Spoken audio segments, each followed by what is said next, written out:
Rejoindre encore la phase finale du prochain Euro. Et le coup de sifflet de Madame Rivera Olmedo, l'arbitre central. Le petit pont sur Vicky Béchot, c'était risqué, récupération, Léa Le Garec qui va déclencher le pied gauche, ça a été contré, ce sera un corner, le premier de cette rencontre en faveur de l'équipe de France. C'est bien ce qu'a fait Léa, elle était venue intercepter cette mauvaise passe de l'Irlandaise en venant s'imposer, on la voit encore percuter et puis tenter la frappe du gauche. C'est exactement ça, venir continuer, même si on voit qu'elle est sous pression, elle vient, elle tente international. La France a ce respect-là. Quel bon ballon, quel bon ballon d'Eve Périssé pour Julie Dufour qui va pouvoir frapper peut-être le crochet. Elle n'a pas senti. Elle n'avait pas senti dans un second temps. Le Garec, ça revient sur la poitrine de Selma Bachar. Estelle Cascarino, l'accélération, la frappe, pourquoi pas prendre sa chance à cette distance-là, Estelle Cascarino, même si ça passe assez largement à côté. On la voit, elle vient percuter, changer de rythme et tenter. Elle a raison, on voit une équipe irlandaise bien en place défensivement. Pourquoi pas venir tenter ce... Petite subtilité, donc il y aura un tirage au sort à la fin de cette rencontre. Une nouvelle opportunité avec cette frappe légèrement en déséquilibre. Mais cette frappe a le mérite d'exister malgré tout, signée Jessica Zayou. Et oui, une fois de plus, on l'avait vu, ce ballon long et puis cette déviation, une publicité qui avait pas mal fait le tour du monde, comme quoi des gestes que l'on pense de la récupération avec la nouvelle demi-volée. Constance Picot qui vient s'opposer à cette frappe de Léane Kiernan. Avantage laissé par Madame Rivera Olmedo. Le centre de Selma Bachar est trop profond. Malheureusement du Paris FC. Et ça a été capté par Brosnan qui rend directement ce ballon à Selma Bachar, dont on connaît la qualité bien sûr du pied gauche. Même si la frappe ne prend pas le chemin du cadre. On connaît sa qualité, elle aime récupérer ses ballons et là on voit l'action. Une Française très proche, elle vient intercepter ce ballon, contrôle, frappe. Même si elle attend du soutien. Et on trouve avec Julie Dufour. Le Garec, la frappe de Léa Le Garec, pourquoi pas. Là aussi, c'est au-dessus de la transversale. Et elle est capable, l'ancienne milieu de terrain de Fleury, de faire la différence à cette distance. Oui, on revoit Vicky Béchot qui avait fait qui avait dépassé son adversaire. Elle a senti qu'elle était seule. Elle revient en retrait, c'est bien joué. Dufour avec le soutien apporté par Eve Périssé. Bachar n'est pas attaqué, elle peut déclencher de nouveau. Selma Bachar, c'est au-dessus de la transversale. Ne jamais lui laisser trop d'espace. Selma Bachar, on connaît la qualité de son pied gauche. Et ça replonge juste au-dessus de la barre transversale. Eh bien, on voit ce ballon, ce contrôle, sa frappe pied gauche. On connaît cette qualité. Elle est connue et elle a raison de frapper puisqu'elle a on a un bloc irlandais bien en place. Donc, du coup, elle a raison de frapper. Alors après, il faut ajuster. Tim McCabe. Le corner est rentrant, il a frappé loin, très loin. Au deuxième poteau, la remise de la tête. Ouais, on réclame une main. On réclame une main du côté de... Selma Bachar a joué à deux avec Vicky Béchot. Bachar, le centre loin vers Maëlle Lacrare. Ce sera un renvoi au 5,50 m. Procurer une possibilité à l'équipe de France avec Dufour pour Vicky Béchot. Elle est passée. Elle était passée sur son crochet, Vicky Béchot, malheureusement. Allons par-dessus avec le duel. Gagné par Julie Rossel. Paterino.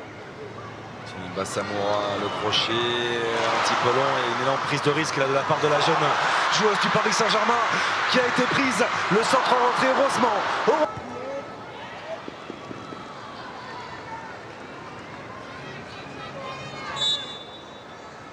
On n'ira pas plus loin. C'est la fin de cette première période sur ce score de 0-0 entre l'Irlande et l'équipe de France. On marque une pause et on se retrouve dans quelques minutes pour le coup d'envoi de cette seconde période entre les Irish Women et les Bleus. Celle qui est côté droit et du coup qu'on verra collaborer régulièrement avec Jessica Zayou pour donner le coup d'envoi de cette, notamment dû aux nombreux changements opérés par Hervé Renard.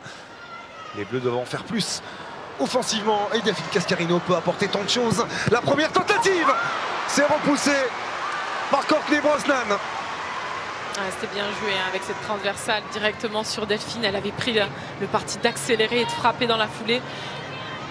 Il faut s'y attendre. Il va y avoir énormément d'espace avec la fatigue. Perdu face à l'Espagne, Delphine Cascarino qui est passé. Une nouvelle fois Delphine Cascarino qui va prendre sa chance, peut-être non, le centre un petit peu qu'il manque ce ballon face à F. Périssé. La remise en jeu vers Jessica Zayou. Jessica Zayou, elle n'a pas été attaquée, elle prend sa chance. C'est repoussé par Constance Picot et ensuite cette frappe en déséquilibre de Julie Rossel, captée également dans un second temps. Attention, on le voit, elle a cette volonté d'aller jouer très très vite et elle vient fixer. Elle a raison de déclencher, hein, puis c'est repoussé. Et là, on sent un temps de flottement. Non, il faut qu'elle soit déjà... Corner joué à deux, on essaye de mettre un petit peu de variété entre Selma Bacha et Delphine Cascarino. La zone était superbe, trouvée par Selma Bacha. Aucune Française malheureusement pour tenter de reprendre ce... Attends, l'indication d'Hervé Renard et du staff des Bleus, ce sera un petit ballon par-dessus, c'était bien donné, le coup de tête. Et la bonne sortie de Dufour. Parce que l'on parvient plus trop à trouver et à servir dans l'axe, c'est Vicky Béchaud. Attention, Maëlle Lacraque qui était pressée. Avec Tiniba Samoura qui va tenter de revenir sans faute. Elle s'est contentée d'accompagner Léane Kiernan.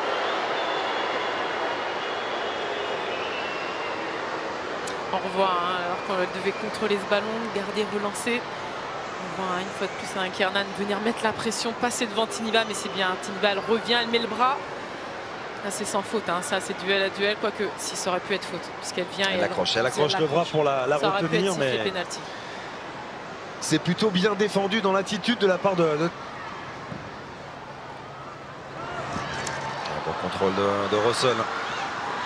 Rossel avec O'Sullivan, la frappe de Denise O'Sullivan qui vient trouver l'ouverture à la 67e minute de jeu. L'Irlande mène 1-0. De quoi rendre fou de joie les 18 000 personnes présentes dans ce Parc Rive Stadium de Cork. On sentait flotter dans l'air ce manque d'engagement, une équipe irlandaise beaucoup plus agressive, à l'affût de tout ballon ressorti. Effectivement, hein, on connaît sa qualité de frappe. Une fois de plus, hein, c'est encore un ballon long. Il n'y a personne qui l'attaque. Elle est là toute seule au milieu. Elle décale ce ballon sur O'Sullivan et qui tente sa frappe. Côté. Et qui trouve l'angle petit filet pour battre Constance Picot. Le jour de sa 115e sélection, Denise O'Sullivan inscrit son 21e but. Avec Béchaud. C'est bien battu pour récupérer Vicky Béchaud. Le centre de Delphine Cascarino. La zone recherchée était bonne. Selma Bacha. Oh, ça c'est le talent de Selma Bacha, la spontanéité. Ça vient mourir juste à côté. Là on voit ce centre, hein, c'était très bien joué. Personne pour venir couper, mais c'est repoussé. Et on connaît Selma, hein, il ne faut pas lui laisser un ballon. Elle a raison de tenter. Voilà, il manquait de voir, sont en train d'observer le match, ou en tout cas on espère les voir encourager leurs coéquipières durant les Jeux Olympiques. Et encore un bon ballon dans le dos de la défense française avec la frappe de Rossel. C'est Lucarno posé. Les Françaises sont dépassées et sont prises quasiment à chaque fois dans leur dos. C'est l'intenable Julie Rossel, buteuse face à l'Angleterre il y a 4 jours, qui permet à l'Irlande de faire le break et de mener 2-0.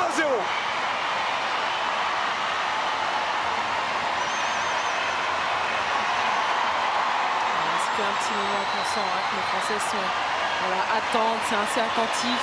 Et une fois de plus, c'est sur des ballons longs. On va revoir l'action. Un ballon par-dessus et passe dans le dos d'Elisa. Crochette et enroule son ballon très très bien placé. On sent que Constance pense qu'il est sorti. Et elle avait observé. Elle fait ce contrôle et enroule ce ballon et c'est une lucarne. Bien placé, rien à dire. C'est vrai qu'il aurait fallu être plus proche. Ne pas donner son dos. Mais depuis le début de ce match et durant ce match, on sent une équipe irlandaise qui en veut plus. L'enchaînement technique est remarquable de la part de Julie Rossel. L'enchaînement technique là aussi de la part de Léa Legare avec Diani, avec Delphine Cascarino. Diani, Delphine Cascarino, le 1-2 qui a fonctionné. Et la frappe avec un peu de réussite, certes. Mais c'est Vicky Béchot qui vient relancer l'équipe de France. Après ce superbe 1-2 entre Khadija Toudjani et Delphine Cascarino. La frappe est topée, mais qu'importe. Les Bleus se relancent. Ouais, c'est bien joué. On disait utiliser ses côtés en revanche. Même si c'est cafouillé, appui remise. Voilà, il lui donne la limite du hors-jeu. Centre fort devant le but, c'est raté une première fois et une deuxième fois. Vicky qui attend. Alors c'est pas le plus bel intérieur du pied, mais c'est efficace sur ce coup. Et on le dit, hein, pas besoin de contrôler. Hein. Contrôle, frappe. Et c'est un deuxième but hein, avec ce maillot bleu pour Vicky Béchot. Le jour de sa 16e. Pour Delphine Cascarino. A pu se retourner, elle va déclencher Delphine Cascarino. Ce ne sera pas cadré, mais c'est une belle prise d'initiative. Puis on trouve une équipe irlandaise qui prend le dessus. Megan Connolly, bien frappé. Et c'est au fond. Anna Payton qui est venue couper la trajectoire de ce corner.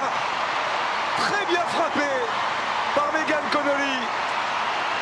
3-1 en faveur des Irlandaises.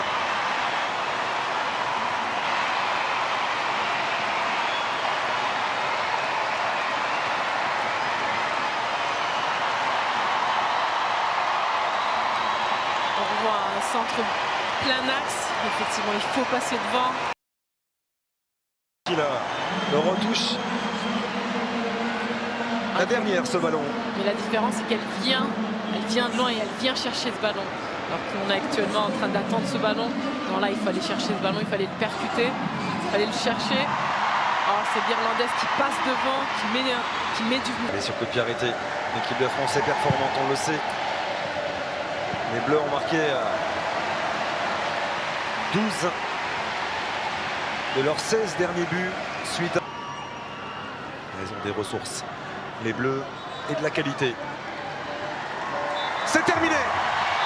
Le coup de sifflet de Madame Ribeiro-Olmedo. La joie des 18 000 supporters irlandais présents ici dans ce Parky Reeve Stadium de Cork.